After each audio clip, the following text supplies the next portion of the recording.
Salut à tous et bienvenue dans Un motard, une histoire spéciale off-road, deuxième édition. Nous sommes toujours avec Pascal Tomec de chez Motul. Bonjour à tous. Alors Pascal, dans la première édition, tu nous as fait découvrir le sidecar cross. Rappelle-toi, la famille Prunier, le père pilote et les enfants qui ont pris la relève et puis leur perroquet. C'était exceptionnel. Exactement, le perroquet. On a aussi pu aller voir le team Luquin. Là encore, plein d'histoires. Ludovic, un garçon très atypique, qui passe de titre à Bercy, de champion de France de motocross et qui va au super motard avec des titres en France, dans le monde et puis aux États-Unis. Exceptionnel. Et pour cette deuxième partie, on continue notre aventure dans l'univers off-road. On va voir un team de motocross. Alors le team SR avec Joss Salfran, qui aujourd'hui représente un constructeur dans ce qu'on appelle le team satellite, donc au niveau mondial en MX1. Honda, pour ne pas les citer. Fabuleux. Exceptionnel, comme cette machine que l'on découvre là, parce que c'est la deuxième partie de l'émission. Tu nous emmènes voir une discipline assez méconnue. On va découvrir une discipline très particulière qui est le speedway et le long track. Et un Stéphane Trésarieux, multiple champion, France, Europe, monde. Et là, c'est très particulier. Écoute, c'est super, hâte de voir ça. Un motard, une histoire spéciale off-road, numéro 2, c'est parti.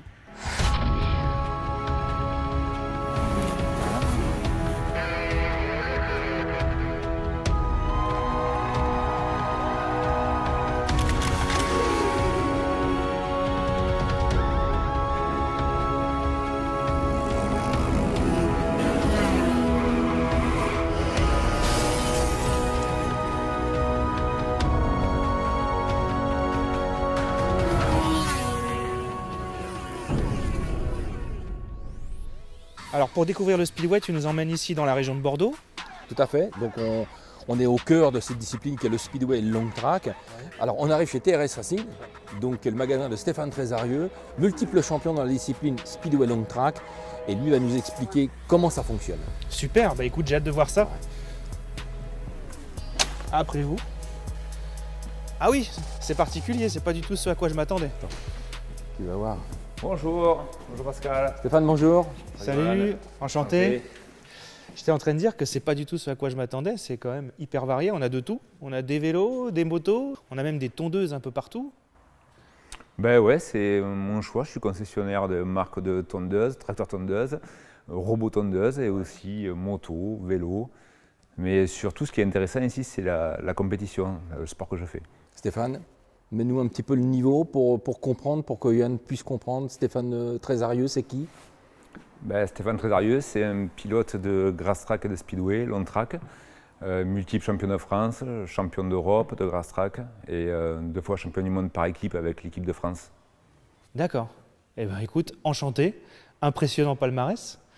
Ça fait combien de temps que tu fais ça exactement? Alors ça fait 33 ans que je fais la compétition. 33 donc ans. Ouais, ça commence à faire. Ouais. Mais ça se passe bien, donc je continue toujours. Tu as débuté à quel âge du coup? 13 ans. 13 ans, sur quoi comme type de machine? Sur un 125 cm3, donc équipé d'un châssis de grass track, avec un moteur de 2 temps à l'époque, un 125 YZ. Et c'était mes premiers titres. Ce qui serait bien, c'est de découvrir les machines, ouais, parce pour que mieux là, comprendre comment ça fonctionne. Tout ça. On parle d'une discipline, mais on ne sait pas vraiment comment ça fonctionne, quelles sont les machines, donc on compte sur toi pour bien nous expliquer tout ça. Oui, alors ici à La Réole, en fait, on se trouve dans le seul magasin en France où on peut retrouver des machines neuves, des pièces détachées pour le grass track et le speedway. Ça valait le coup de venir. Allez, je vous montre ça. Ah oui, effectivement, c'est des machines ultra particulières et chacune est vraiment dans son style. Il y a quoi? Il y a 2 disciplines différentes peut-être là? Oui, donc juste devant toi se trouve une moto de long track. D'accord. Long track et grass track donc. Et ici, c'est une moto de speedway. La différence entre les 2 disciplines, c'est quoi? Alors, les différences, c'est juste par rapport aux pistes. Bon, et la moto aussi. Donc, les pistes de long track, grass track, c'est des pistes en terre ou en sable qui vont de 400 à 1000 mètres. Et en speedway, on est plus sur des petites pistes qui vont de 200 à 450, 500 mètres maximum. Ça veut dire que les motos font le même nombre de tours ou c'est des courses complètement différentes? Non, c'est exactement identique. C'est juste le nombre de participants au départ qui est différent. Il n'y a que 4 pilotes en speedway et jusqu'à 6 pilotes en long track.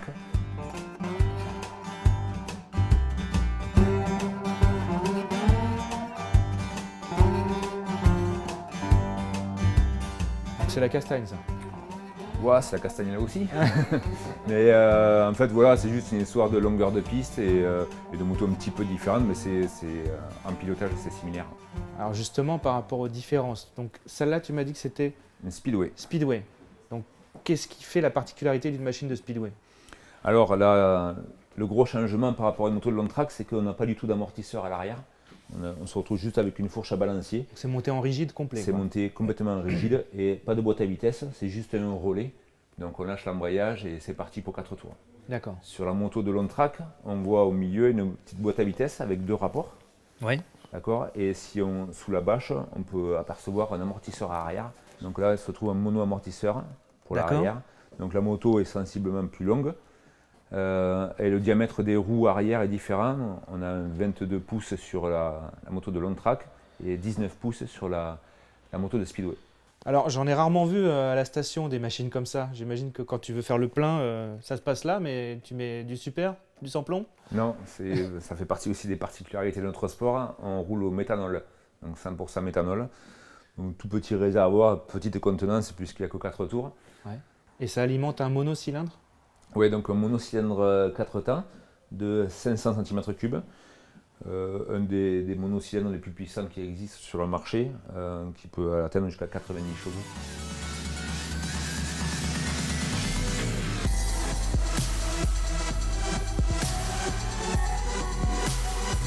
Alors, speedway, long track, sont des disciplines qui viennent d'où, l'origine?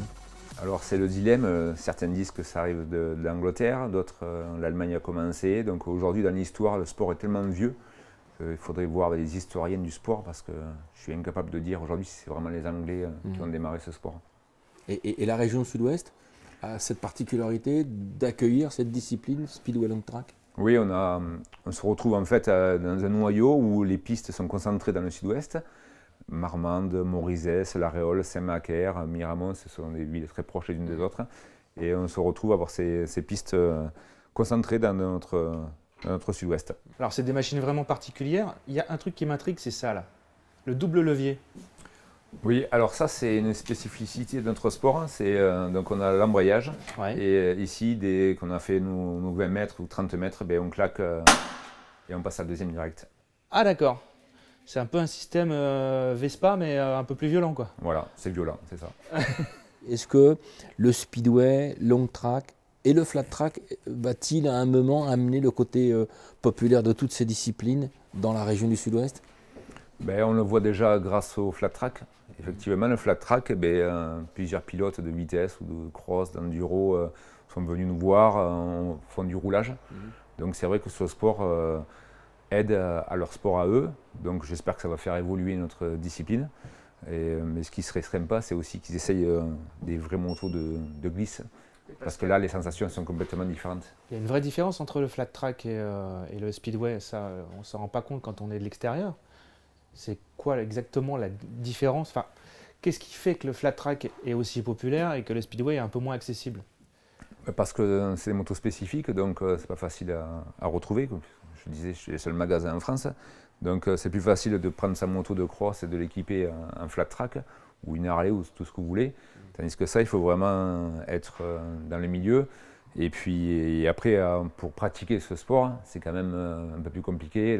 La position directe sur la moto n'est pas aussi aisée que quand on monte sur la moto de cross. Donc c'est peut-être pour ça aussi que ça fait un peu peur. Mais si on veut vraiment découvrir la glisse à l'état pur sur une moto, c'est vraiment le speedway ou le long track pour faire ça. D'ailleurs, tu as le seul magasin, mais je crois que tu as aussi pas mal de pièces spécifiques. Oui, j'ai une aile qui est consacrée à ça. Bah écoute, si tu peux nous montrer tout ça. Allez, on va voir ça. Ah oui, c'est la caverne d'Ali Baba de la pièce détachée ici. Tu as même des chaussures pour les ménestrels? Mais non, c'est des chaussures pour... Si tu veux glisser dans cette discipline, ça tourne toujours à gauche. Ouais. Donc il faut bien que tu poses ton pied par terre. Imagine que là, pour le poser par terre, Stéphane? C'est la semelle, la steel shoes. Donc au pied gauche, on a des bottes avec un fond plat et on utilise une semelle pour pouvoir poser le pied parce qu'autrement ça serait un peu compliqué. C'est pour ça que j'ai pas vu de repose-pied à gauche. Alors il y a un repose-pied, mais il est minuscule. Je vais vous montrer la différence. Donc ça c'est un repose-pied droit pour mettre tout l'appui pour notre pilotage. Et ça, c'est le tout petit qu'on va retrouver sur le côté gauche. Donc à l'intérieur, à l'extérieur. C'est ça. C'est fou ça. Donc après, ce qu'on peut voir dans notre discipline, une chose qui est très importante, c'est nos embrayages.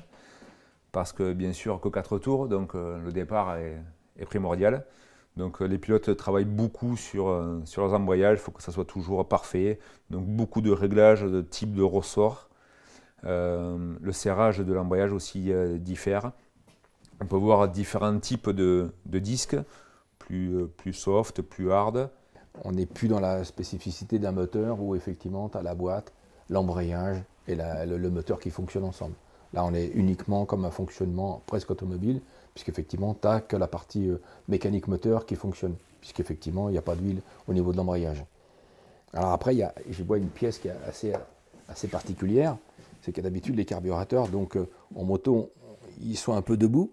Et là, je vois que celui-là, sa spécificité, c'est comment ça se positionne comment? En fait, donc, on utilise des moteurs couchés. Donc automatiquement, il fallait un carburateur un peu spécifique. Donc on vient le positionner comme ça sur notre moteur, il est à plat pour que nos flotteurs soient à la bonne position. Donc voilà, un carburateur fait pour le méthanol avec ici un réglage pour l'arrivée. Quel type d'huile on utilise en termes de viscosité d'huile pour ce type de moto? Donc moi personnellement j'utilise la 1560, la 300V pour ne pas citer. Mais voilà, c'est à peu près ce qui est utilisé par l'ensemble des pilotes. Alors là, on a vu des disques d'embrayage. Mais où sont les disques de frein? Alors, j'ai oublié de vous expliquer, mais il n'y a pas de frein sur nos motos, que ce soit du speedway ou long track, c'est sans frein. Donc vous faites comment pour vous arrêter? Les pieds? Non, on décélère après l'arrivée, et puis voilà, hein, ça ralentit tout seul une moto. Alors, tu n'as pas de frein, mais je crois que les pneus, eux, ont une spécificité pour le speedway. Et je crois que la durabilité est vraiment limite. Oui, alors en fait, on peut, sur nos roues, c'est fait pour pouvoir tourner la roue. D'accord? Donc on fait juste une manche. On fait 4 tours pour un côté. La manche d'après, nos mécanos tournent la roue et on refait nos 4 tours de l'autre côté. Et la durée de vie du pneu est finie. D'accord, donc tu achètes un pneu pour 8 tours. C'est ça.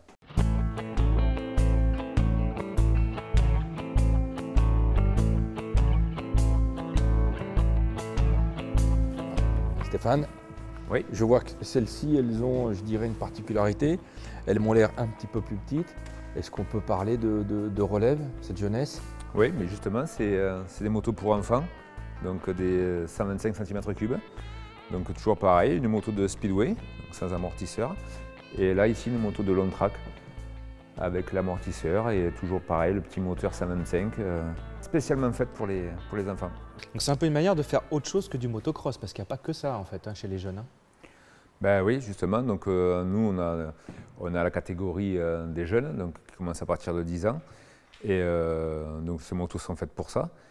Et c'était un peu mon idée dans mon magasin d'avoir des motos en stock pour amener des nouveaux, des jeunes, pas que les fils d'anciens pilotes.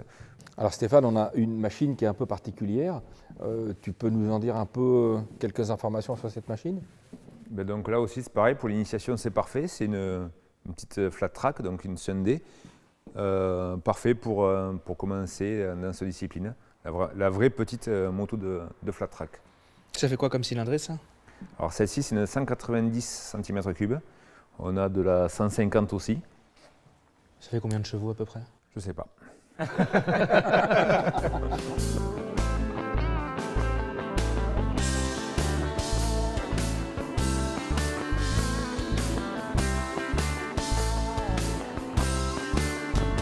Bonjour Thierry Bouin.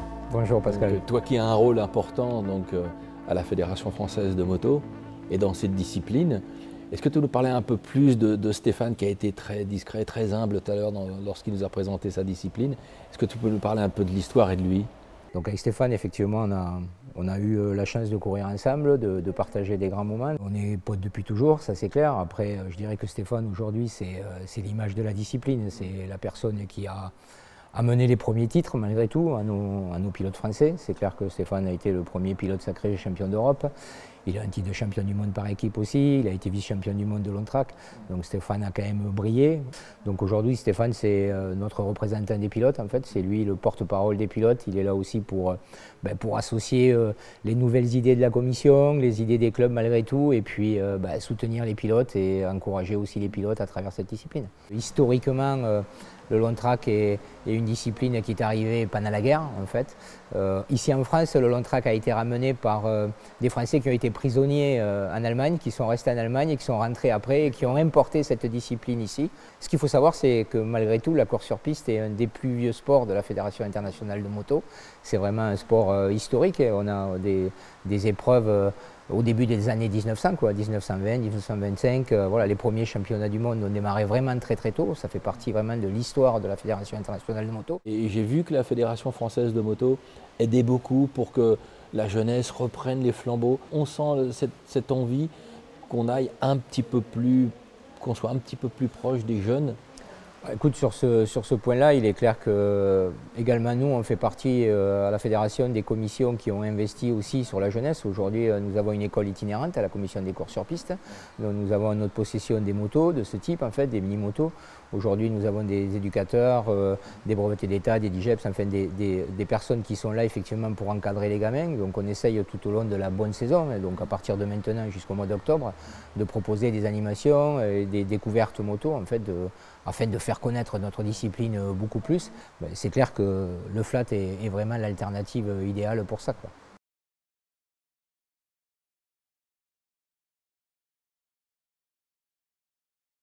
Bon, le mieux Stéphane, c'est d'aller sur le terrain pour découvrir tout ça. Allez, on y va, suivez-moi.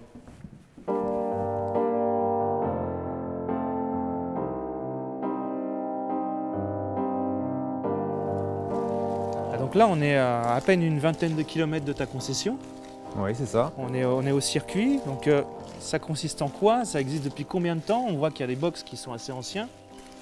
Oui, alors ici, c'est le motoclub de Morizès, qui existe depuis 1970. Ah ouais. Et donc, où il y a eu des épreuves de championnat du monde. Il y a eu les nations aussi, ici à Morizès, où la France l'a remporté. Et donc voilà, chaque pilote est dans des box comme ceci.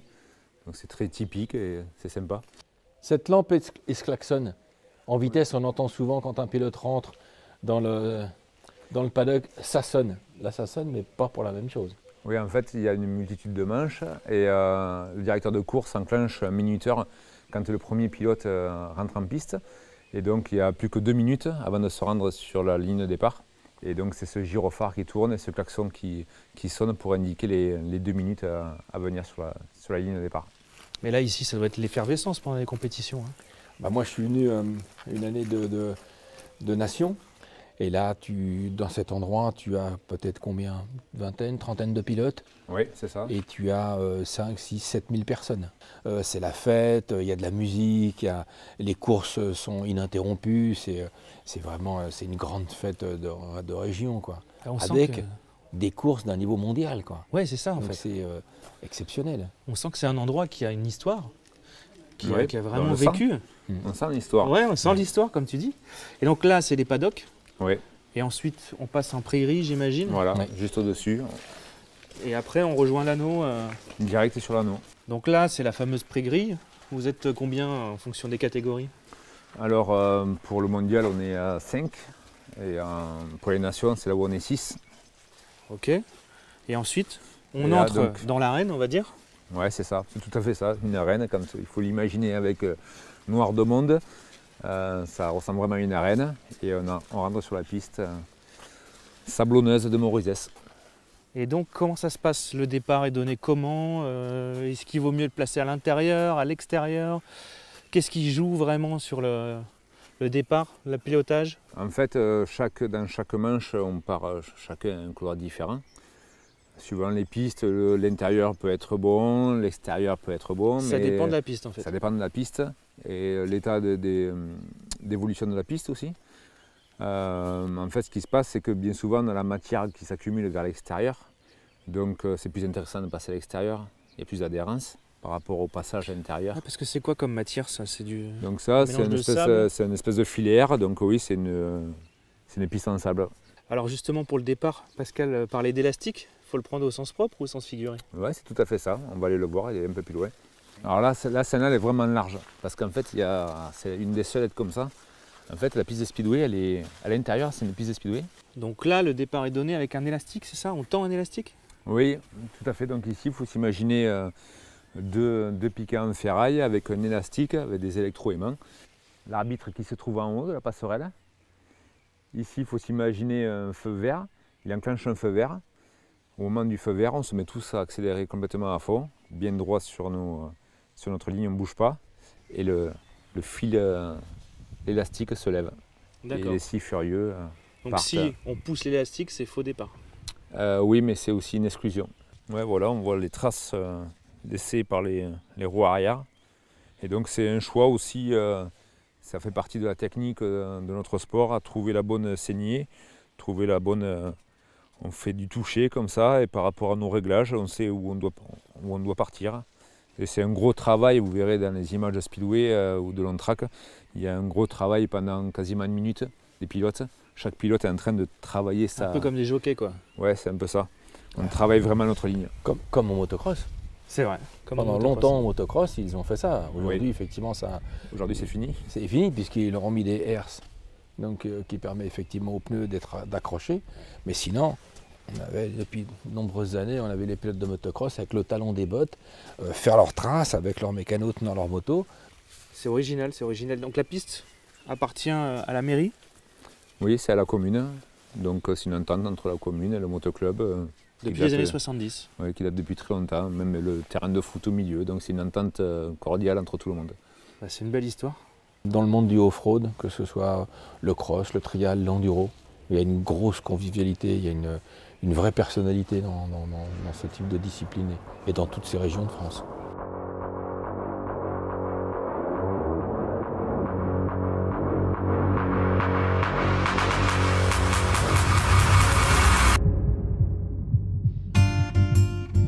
Bon, Pascal, je ne vais pas te cacher que là je suis un peu inquiet. Tu m'as emmené dans des endroits un peu plus funky, un peu plus jolis pour un sujet off-road en plus. Le off-road, on va le découvrir. On est en région Picarde. Ouais. Et on va découvrir le Team SR, qui est un team qui aujourd'hui est au sommet de l'élite français du motocross. Dans la catégorie reine, qui est le MX1. Ok, et on va voir qui exactement? Jos Salfran, qui est le team manager de cette écurie de Grand Prix. Dans le domaine du off-road, on y sera, mais de plein pied. Bah écoute, j'ai hâte de le rencontrer. Et tu vois, une anecdote, c'est qu'à gauche, dans ce bâtiment, c'était un ancien terrain de motocross indoor. Là-dedans? Là-dedans, ici, dans ces locaux. Eh ben. Ah oui, d'accord, je vois. Ah, Johan, tu vas voir ce que c'est qu'un team. Bonjour, Salut. Salut Jos. bienvenue au Team Honda SR Moto Blues. Salut. Ça va? Vous avez fait bonne route, ça a été? Ouais, nickel. Impeccable. Et tu sais quoi, on s'attend pas à voir un truc aussi grand de l'extérieur. Ah merci, c'est gentil. J'ai hâte d'en voir plus. Bah, avec plaisir. Alors aujourd'hui, effectif réduit, les mécanos et les pilotes sont partis à l'entraînement, mais par contre il y a le motoriste, donc on va passer une bonne journée ensemble.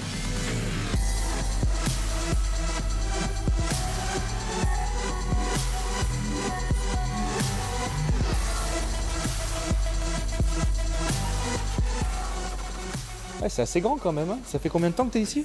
Alors ici, ça fait 1 an. Avant, on avait un autre local. Ouais. Par contre, ça fait 4 ans qu'on travaille avec Hervé. Et puis, pour une question d'organisation et pour qu'on passe encore un step supérieur, ça fait 1 an. On a tout déménagé ici. Tout le team est basé ici maintenant. D'accord. Voilà.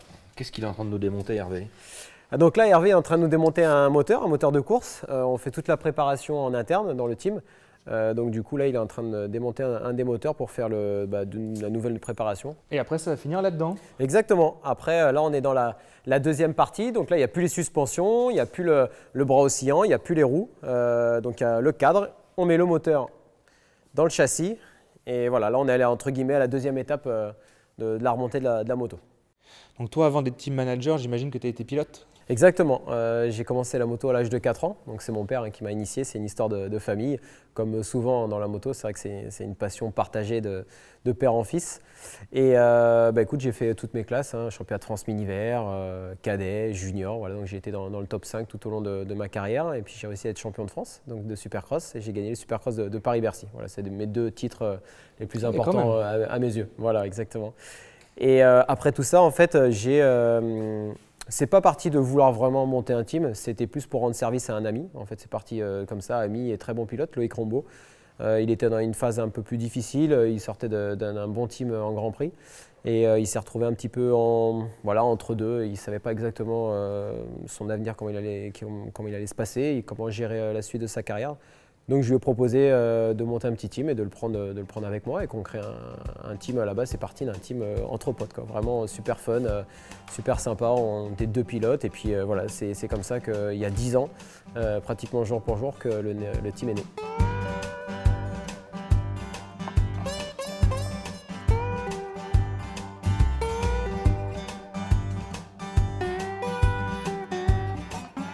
On sait que le Touquet, c'est toujours une épreuve emblématique dans le domaine du off-road.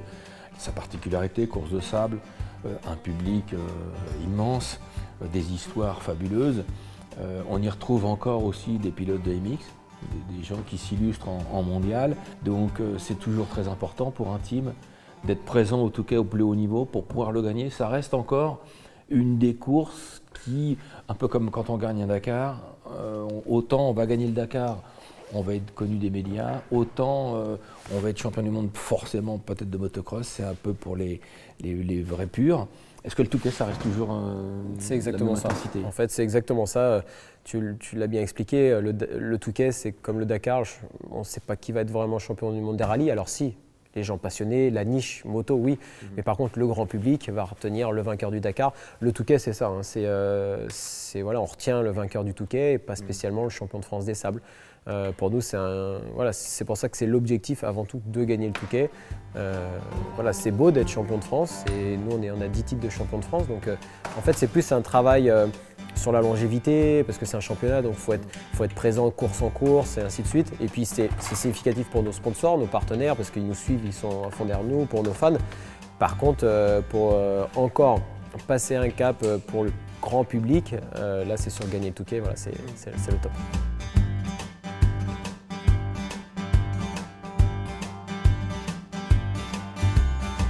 Alors, ta présence au sein du team, bon, on voit que c'est important par rapport à l'aspect mécanique pur, mais Joss, il y a combien de temps que tu le fréquentes ou que tu travailles avec lui? Parce que je crois que vous avez des liens assez... Ouais, Joss, je l'ai connu tout petit au Miniver et j'ai travaillé un petit peu pour lui. Et après, on s'est perdu de vue parce que c'est comme ça. Et puis il y a quelques temps, quand Richard Fura a roulé pour Honda et pour le team, Richard, moi je travaillais déjà avec Richard à l'époque en suspension et en moteur. Et Richard a demandé ce que je fasse ses suspensions. Avec Joss, on a trouvé tout de suite un terrain d'entente. Et puis on s'est mis à travailler, le courant est bien repassé tout de suite. Et puis bien, un moment, et là depuis 1 an, je travaille quasiment 95% pour le team. D'accord, donc il est passé de statut de pilote, passionné, sport mécanique, à effectivement manager. Mais il a monté sa petite structure, moi j'ai suivi ça de loin parce qu'au départ j'étais pas avec eux, mais j'ai suivi, puis c'est en train de prendre une ampleur, c'est quelque chose de magnifique, je trouve, ce qu'il est en train de faire. On voit que c'est un passionné. Mais le caractère de ce garçon, c'est un tout simplement, il lâche rien. Il lâche rien. Pour moi, il lâche rien. C'est même quand il y a un gars de l'équipe qui va pas, c'est presque un papa poule des fois. Je ne sais pas comment il s'y prend, je ne sais pas comment il fait pour le sentir, mais je sais qu'il s'en rend compte. Et il arrive toujours à nous booster. Et je sais qu'on passe des caps, même moi, je suis même plus tout jeune. Je sais qu'il m'a aidé à passer des caps simplement dans le dialogue, des choses comme ça que j'aurais jamais. Moi, je ne me serais jamais senti capable de faire ce que je fais aujourd'hui. Enfin, pas de développer, mais d'avoir 4-5 gars plus ou moins sous mes ordres, j'aurais jamais pensé être capable de gérer ça.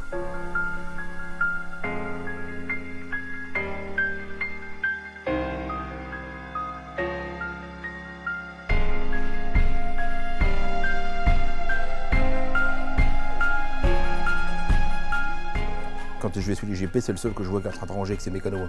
D'accord. Ouais, les autres managers, ils sont déjà repartis quand le drapeau d'Ami quasiment il tombe. Eux, ils montent en voiture. Lui, non, il est encore en train de ranger le haut-vent et tout ce qu'il y a à faire avec les mécanos. D'accord, donc il a un investissement. Comme je disais il y a 2 secondes, c'est presque un papa poule. Joss nous a évoqué tout à l'heure que tu avais une partie restauration. Ouais. Tu as quelque chose, tu peux nous montrer? Ouais, ici j'ai une 500. Tu as une belle machine? Viens voir.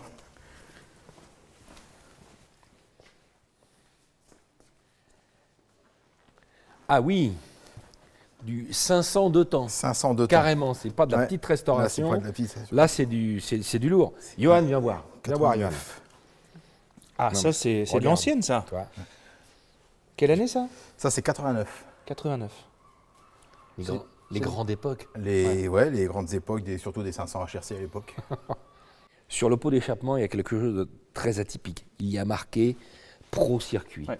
Pro Circuit pour, à l'époque, hein, Hervé, tous les jeunes, que j'étais aussi un petit peu quand même, eh bien, le rêve américain était présent en permanence. Donc, Pro Circuit, c'était des marques qui venaient des États-Unis, le rêve américain, les Crossman américains, c'était le rêve absolu. Donc, Pro Circuit, Honda Racing, on voit que la personne qui a cette machine a été un petit peu comme moi, il a quand même un peu rêvé des Américains. Alors messieurs, elle est pas belle cette 502 temps Honda? Mais toi, c'est pas du tout sur ce genre de machine que tu évolues. Du tout. J'aurais bien voulu, parce que Ouais. c'est vrai que même si on n'a pas pu, étant plus jeune que notre génération, mais j'aurais vraiment bien voulu rouler dans ces catégories, parce que c'est vrai que c'est des belles époques de la moto et du cross en particulier. Donc, Bah, c'est bien sympa le vintage, hein, je connais bien, hein, mais on va peut-être aller voir du côté des jeunes. Hein. allez, je suis d'accord, c'est bon, on passe au concret. Ah, on y va. Ça, c'est notre 450 CRF 2021. Beaucoup d'évolution. Hein. C'est vrai que là, on passe un gros step. On a la dernière génération de cadres de chez Honda. On a maintenant l'électronique qui vient énormément s'installer dans l'évolution du motocross. Hein. C'est vrai que l'électronique, alors on est un peu en décalé par rapport à la vitesse. C'est vrai que nos amis pistards se foutent un peu de nous parce que c'est vrai qu'eux, ça fait quelques années maintenant qu'ils sont dedans. Mais ça arrive dans le motocross et c'est vrai que ça apporte du coup énormément aux pilotes et ça permet du coup de progresser et de repousser les limites dans le motocross. Ah, justement, l'électronique, ça représente quoi sur la moto? Alors en fait, c'est beaucoup basé sur la traction. Parce que c'est vrai qu'on a des conditions aussi vachement changeantes avec la pluie, le beau temps, les textures de terre, du sable, de la terre dure, de la craie. Et donc du coup, avec le traction control, c'est vraiment impressionnant. Les pilotes arrivent à ouvrir les gaz beaucoup plus rapidement en ayant un maximum d'adhérence. La suspension n'est pas encore électronique, j'imagine? Non, pas encore. Alors dans certains team usines, on travaille dans ce sens-là. Nous, on a encore le petit step en dessous. Mais ça va arriver prochainement, c'est une certitude. Parce que là, ça a l'air quand même d'être sacrément pointu. Ouais, ça l'est. Hein. Après, vraiment, la partie châssis, la partie suspension, elle évolue énormément. C'est vrai que les pilotes sautent de plus en plus fort, on va dire, même si on respecte l'ancienne génération, mon Pascal, mais c'est vrai que la nouvelle génération, on a tendance à tenter des choses assez sympas et ça repousse avec les amortis, il y a beaucoup de choses qui évoluent et les pilotes peuvent le faire grâce à l'évolution de la mécanique, hein, de toute façon. Je vois des câbles là, je ne sais pas trop à quoi ça sert tout ça. Écoute, on est sur de la protection. Tout ça, c'est la protection de pédale en cas de choc pour éviter qu'elle se plie, qu'on ait un souci. C'est vrai que surtout, par exemple, pour l'enduropal du Touquet, la course dure 3 heures. Donc il faut absolument, s'il y a un petit souci, un petit accrochage, qu'on puisse terminer la course. Donc Hervé et puis tous les mécaniciens trouvent des solutions, plein de protections. Donc comme on peut le voir ici, de la mousse pour éviter que la terre empêche la pédale de fonctionner. Enfin, voilà, on est sur plein de petits détails pour que le pilote puisse un maximum finir sa manche après. C'est du système D avec des années d'expérience. Mais c'est ça aussi, le tout-terrain. Le tout-terrain, c'est vraiment des systèmes. Voilà, il peut arriver pas mal de petits détails, petites broutilles qui puissent malheureusement empêcher de bons résultats ou de finir les courses dans de bonnes conditions. Donc il faut trouver plein de solutions. Je regardais les repose-pieds, sont des broyeurs de bottes. Écoute, on est presque ça. C'est vrai que les fabricants de bottes sont contents avec ça. Non, mais c'est vrai que, pareil, avec l'évolution des machines, on a des techniques maintenant, les pilotes roulent énormément sur la pointe des pieds. Contrairement à une certaine époque où on roulait plus, le pied est plat. Et maintenant, cette technique, c'est vraiment pour une adhérence maximum et puis pour un travail vraiment de traction, pour anticiper beaucoup de chocs. Et puis vraiment pour ce côté technique sur les jambes, on travaille beaucoup, les pilotes, on les fait beaucoup travailler. Pointe de pied sur les repose-pieds, donc on a tendance à rouler maintenant avec beaucoup de repose-pieds très mordants et très larges. Donc là, il y a quelques machines. Tu en as combien en tout? On est à peu près sur une moyenne de 20 motos l'année. Après, ça dépend. Nous, là, on a la chance de pouvoir faire le championnat du monde, championnat de France motocross, le sable avec le Touquet. Donc là, on a vraiment un gros programme. Mais il faut à peu près une vingtaine de motos pour pouvoir faire tous ces championnats. Après, on a quand même 4 pilotes en général, entre 3 et 4 pilotes par catégorie. Donc voilà, ça fait un peu de matériel et puis du travail. Mais bon, voilà, c'est que du bonheur. Après, il y a le côté passion, un mot qu'on évoque au quotidien dans tout ce qu'on peut faire, tout ce qu'on peut quand on interroge les gens. Mais ça va bien même au-delà de la passion quand même. Oui, parce que ça impacte, on en parle souvent, hein, Pascal, c'est vrai qu'on a tendance à beaucoup échanger, parce que moi j'aime bien prendre de l'ancienne génération pour évoluer, c'est vrai que c'est important, on a l'expérience, et on en parle souvent, hein, oui, ça impacte un petit peu la famille, il faut que tout le monde soit baigné un petit peu là-dedans, et que tout le monde soit cohérent dans cette organisation de vie, quoi, hein, c'est une organisation de vie, mais voilà, après, on est né presque comme ça, donc c'est presque normal pour nous.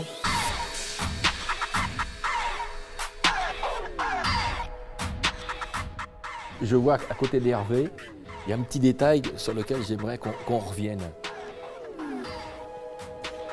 Alors, vous voyez, excuse-nous Hervé, une balance.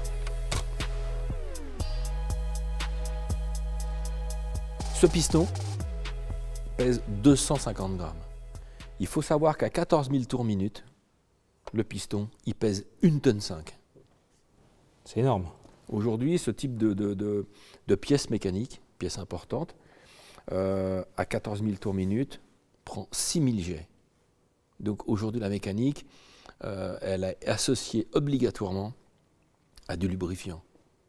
Donc si vous utilisez un bon lubrifiant pour vos motos, pour vos moteurs, vous n'avez que peu de problèmes.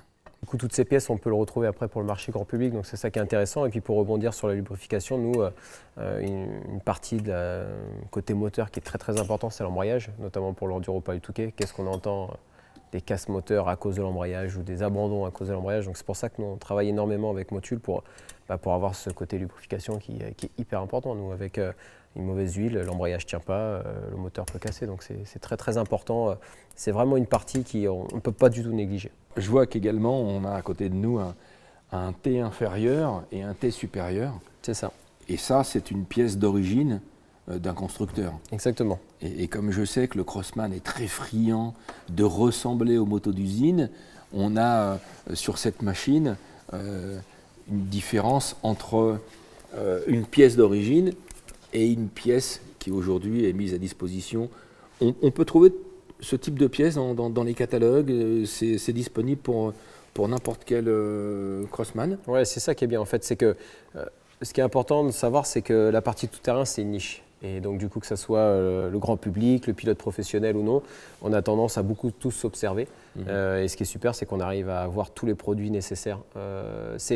Hormis des pièces vraiment usines qu'on ne voit en général pas à l'œil, ou alors des suspensions, grand maximum, tout le reste, les gens peuvent soit acheter, soit se procurer. C'est tout bête, mais l'huile, nous, qu'on utilise, c'est l'huile qu'on retrouve chez le concessionnaire, hein, tout simplement. Ça va de cette base-là, la graisse de chêne, c'est pareil. Le thé, c'est exactement pareil. C'est des pièces après qui sont commercialisées.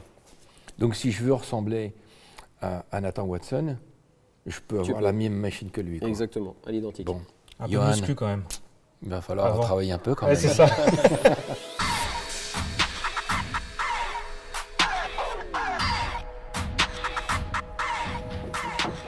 Salut Pascal. Salut Sébastien. Tu vas bien? Ça va et toi? Salut Seb, ça va? Ça va? Ça va. Bon, on était à vol d'oiseau 500 mètres. On s'est dit on va passer chez Kenny. Ouais. Hein, donc du coup vous étiez au team, c'est ça? Ouais, et puis je lui disais qu'on devait récupérer une nouvelle tenue, donc du coup voilà, j'ai dit viens Pascal, on va voir le deuxième partenaire. Ok, allez, venez, je vais vous présenter la nouvelle collection du coup. Donc, qui sortira en septembre, là, bientôt. Donc, collection 2022, là. Donc, collection 2022, voilà, c'est ça. Donc, là, un petit coup d'œil sur une tenue vraiment un peu spéciale. Hein. Donc, c'est la tenue des 40 ans de la société. Ah, c'est cool, génial. Donc, voilà, une création en 1981. Donc là, on est sur un tout nouveau pantalon vraiment ultra léger. Ah, c'est top. Vraiment, voilà ce que les pilotes recherchent aujourd'hui, et notamment les tiens, quoi. Ça, c'est le genre de tenue, tu le mets... une course sur deux, tu vois, pour changer. Surtout, nous, on est beaucoup basé sur le rouge, donc tu vois, peut-être plus la deuxième.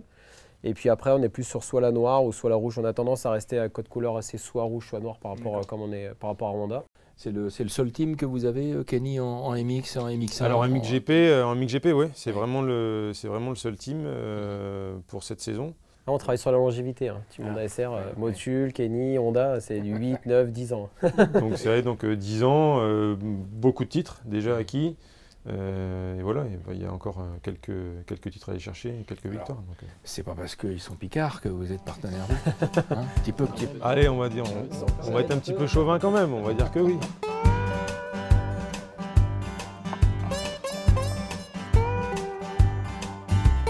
Bon bah on est à la fin de la visite, mais il manque quand même quelque chose. Hein. Si on pouvait faire craquer un petit peu les motos, ce serait sympa, histoire de voir la différence, quoi. Commence par la meilleure. La moderne, on va dire. Vas-y. Ah ouais. Ça kick même plus. Ah non, nous c'est la nouvelle génération, c'est tranquille. Hein. C'est pépère. Voilà, tranquille. Et l'ancienne génération, ça donne quoi? Ah. Là, ça chante. Ah, c'est le deux temps. Le deux temps. Ancienne, nouvelle génération. Voilà. 2 salles, 2 ambiances. Joss, avant le terme, petite question, Joss. Quel message tu peux passer à une jeunesse qui serait intéressée à la fois pour courir, à la fois pour reprendre le métier de préparateur? Qu'est-ce qu'on peut leur laisser comme message? Croire en ses rêves. Que ça soit pilote ou mécanicien, en fait, dès l'instant qu'on est passionné par que ce soit la moto, l'automobile ou autre sport, il faut aller au bout de ses rêves. Voilà, il faut y aller à fond. Bon, ben, tous les deux, vous vous êtes retrouvés. Hervé et toi, vous rêvez ensemble et vous apportez du rêve à ceux qui vous regardent. Bon, tant mieux. Voilà. Bah, merci beaucoup. Merci à vous. Merci pour l'accueil surtout.